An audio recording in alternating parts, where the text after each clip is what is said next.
ఏపీలో ఇప్పటికిప్పుడు ఎన్నికలు జరిగితే సీఎంగా ఎవరు గెలుస్తారు? Chandrababu CM, Jagan CM? ఖచ్చితంగా కామెంట్ చేయండి. తెలంగాణ ప్రభుత్వం ప్రతిష్టాత్మకంగా రూపొందించిన హైడ్రాపై దేశవ్యాప్తంగా ప్రశంసలు వెల్లువెత్తాయి. లేటెస్ట్గా ఈ హైడ్రా వ్యవస్థపై ఆంధ్రప్రదేశ్ ఉప ముఖ్యమంత్రి పవన్ కళ్యాణ్ షాకింగ్ కామెంట్స్ చేశారు. ఓ వివాహ వేడుకల్లో పాల్గొనేందుకు విజయవాడకు వెళ్లిన హైడ్రా కమిషనర్ ఏవి రంగనాథ్ డిప్యూటీ సీఎంను మర్యాదపూర్వకంగా కలిశారు. మంగళగిరిలోని పవన్ క్యాంప్ కార్యాలయంలో వీరిద్దరూ సమావేశమయ్యారు. ఈ సందర్భంగా హైడ్రా కమిషనర్ రంగనాథ్ను పవన్ అభినందించారు.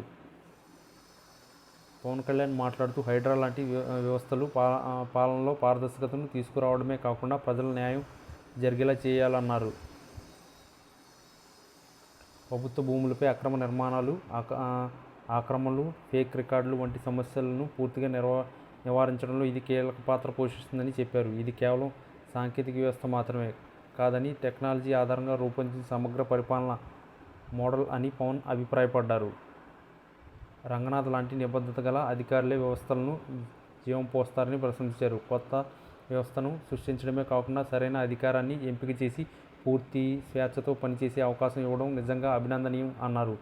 అధికారులు స్వతంత్రంగా భయపడకుండా పనిచేసే వాతావరణం ఏర్పడితేనే ప్రజల అంచనాలకు తగిన ఫలితాలు వస్తాయని పవన్ పేర్కొన్నారు. రంగనాథ్ సమర్థత, క్రమశిక్షణ వల్ల ఈ ప్రాజెక్టు ప్రజలు మన్ననలు పొందుతుందని చెప్పారు. భవిష్యత్తులో ఆంధ్రప్రదేశ్లో ఇలాంటి వ్యవస్థలను ప్రవేశపెట్టేందుకు ముఖ్యమంత్రి చంద్రబాబు నాయుడుతో చర్చిస్తామని పవన్ కళ్యాణ్ వెల్లడించారు. హైడ్రా తెలంగాణలో సక్సెస్ అయితే దాని మోడల్ను ఏపీతో పాటు ఇతర రాష్ట్రాలు కూడా అనుసరించాలన్నారు. భూమి అక్రమాలను అరికట్టడం దేశవ్యాప్త అవసరాన్ని స్పష్టం చేస్తారు. హైడ్రా ద్వారా ప్రభుత్వ భూములు digital mapping, geo tagging, real time monitoring, drone సర్వేలు వంటి పద్ధతులను అమలు చేస్తున్నారు.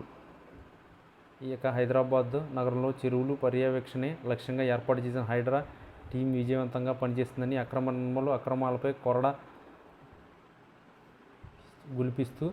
జులిపిస్తూ హైడ్రా దూసుకుపోతుంది. ప్రజల నుంచి వస్తున్న ఫిర్యాదులను పరిగణలోకి తీసుకుని ఫీల్డ్లోకి దిగి తక్షణ చర్యలు చేపడుతుంది. ఎక్కడ సమస్య ఉందో అక్కడే ప్రత్యక్షమై యాక్షన్ మొదలు పెడుతూ అక్రమాలకు గురైన భూములను విముక్తి కలిగిస్తుంది. ఈ వీడియో కనుక మీకు నచ్చినట్లయితే please like, share and subscribe channel.